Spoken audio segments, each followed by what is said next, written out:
Part 4. Midnight closes life and peace arises. Poem number 1.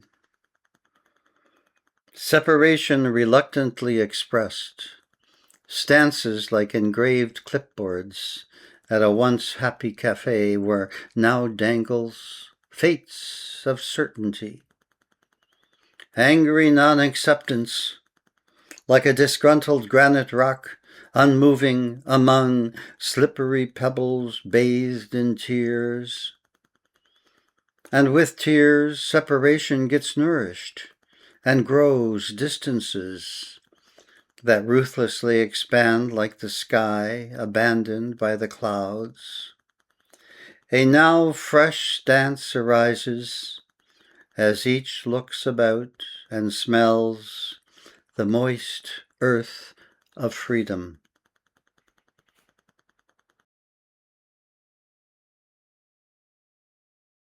Poem number 2.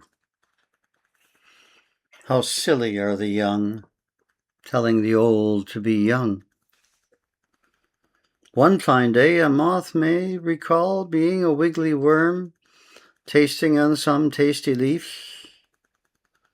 A snake might remember waking up in some new suit or other, only to slither away, molting being done. Now if a moth were a man, he might just find and spread around some subtle mystery, shedding wise powder on everything about. Moths like, or so I hear, to scatter bits of self to all the world without any least care. The old cannot help being old, preparing as they do to molt and morph again to something brand new, full of sunshine and glory. Poem number 3. And nothing more to say, and so I think I should just put my pen away and let the paper shine white without any aberration or alterations that I may want to bring about. I think in my little life I have said all that needed to be said, and I have done all that needed to be done. So maybe now I may just find rest in the arms of that great white mare who has already stolen my heart. She may carry me up some shiny mountain that has already beckoned me. Yes, and I shall go gentle into that good night, as now all this fright of not has given way to yes. I shall gently walk with my great mare to all the mysteries which for me she has prepared. And we shall walk out of dark into the great light that for me all along had only been a spark. Poem number 4. A view from down below.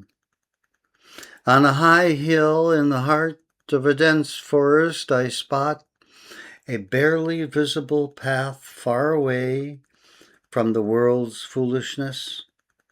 Friends of mine live there. They walk about and work and pray, always dressed in my grandmother's black. From some distance I see their white spire piercing the night sky. They chant a heavenly path as they make their way up the stairway to heaven. An old crooked wooden cross opens up another pathway that we all one day shall walk, delightfully knowing we have carried our crosses bravely in this life's uncertainty. Their faith is not easily shattered. Their love for one another makes pilgrims cry. Poem number 5.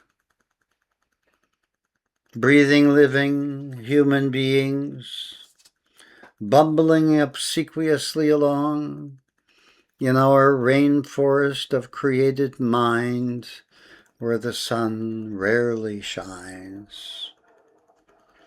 Groveling along old familiar ground, myopically thinking that what we see is all there is. We rarely imagine that something lies beyond our many-layered canopy of blinding mind. Generations have paved puny pathways, once designed for us to survive. And with the ache of time, we shut all the windows and the doors in our houses of provinciality, always wearing the same old rags, always waving the same sick flags.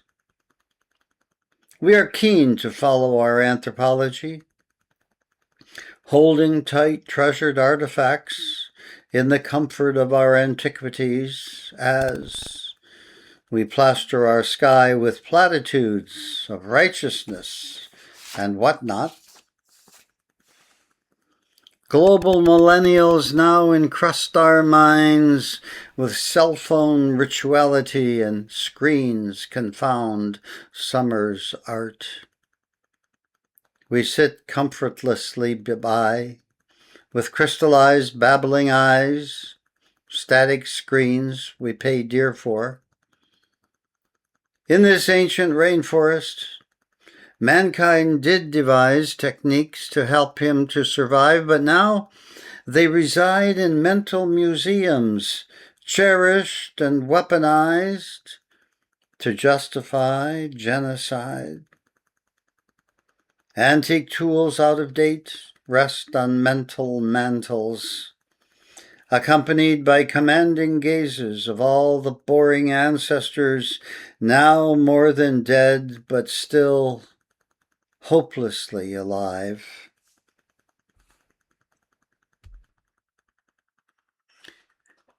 Poem number 6. Just when I thought the end was coming into view, a little whisper arose somewhere in my empty chest, speaking to me of some new embryo that stood beyond the keen of my thinking mind. A whisper, I say, not a shout, not some grand edict with heralding stars or kings arriving, just a little whisper that most would set aside as useless babble. No grand announcement, and especially not a pretentious deus ex machina that fools count on to stimulate some hormonal response. Just a gentle hint to signal spring sitting on the horizon. Just a hue of barely seen green on last year's field of gold. A glimmer appears out of ashes. A mere murmur arrives out of nowhere, and rustling reeds start to clamor. But most akin to me, just walk on by, not noticing Mother Nature sigh in yet another glorious springtime. Poem number 7. A day will surely come when I will find myself in heaps of disassembled molecules, waiting for a winter wind to scatter little me to the unavoidable river, heading out to sea. There shall I truly be, wearing no clothes, no mind, and nothing to be proud about, just a little pile of used-up atoms ready to be reutilized. Poem number 8. Poem number 8. Midnight has fallen on this panorama of hills and trees and rocks as the young night promises to endure. The night is still, and tonight no moon, no stars to herald hope. All of this is but a glimpse of night's forever cloak, embracing all things even though first light signals night's demise.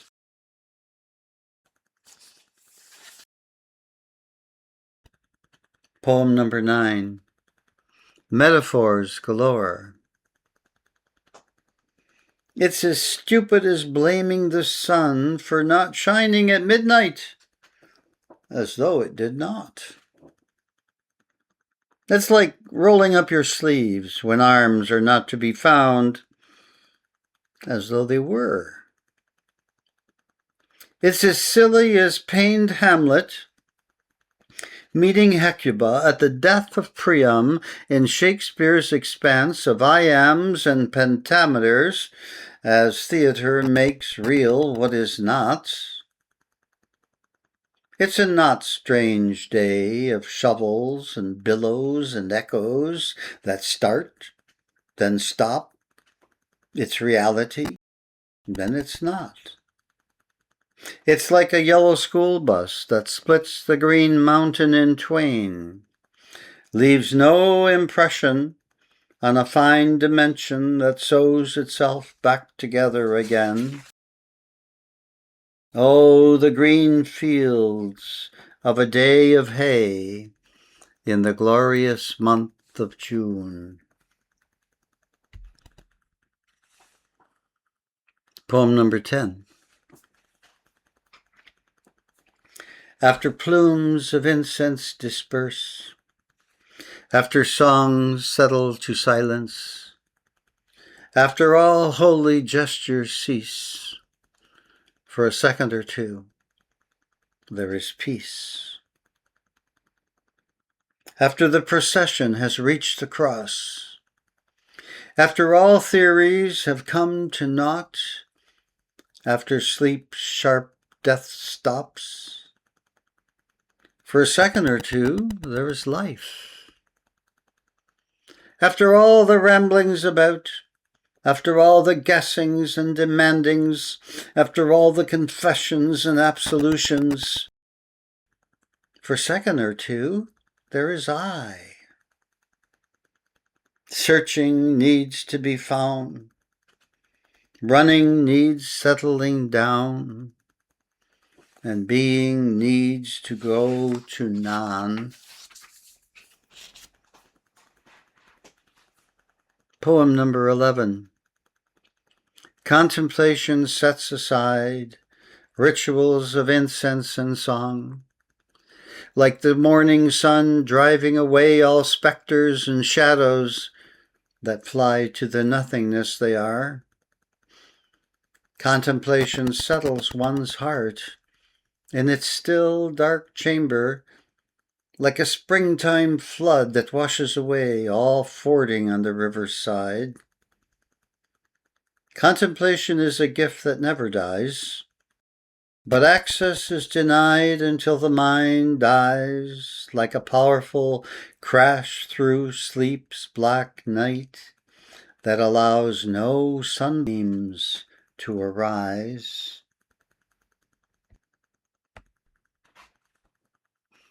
Poem number 12. Plato's View.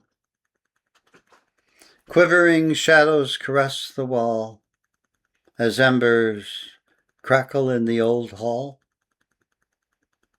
Eyes seem hypnotized as sleep hides beyond the shadowed partition, and embers gently shout long enough to cancel all thought.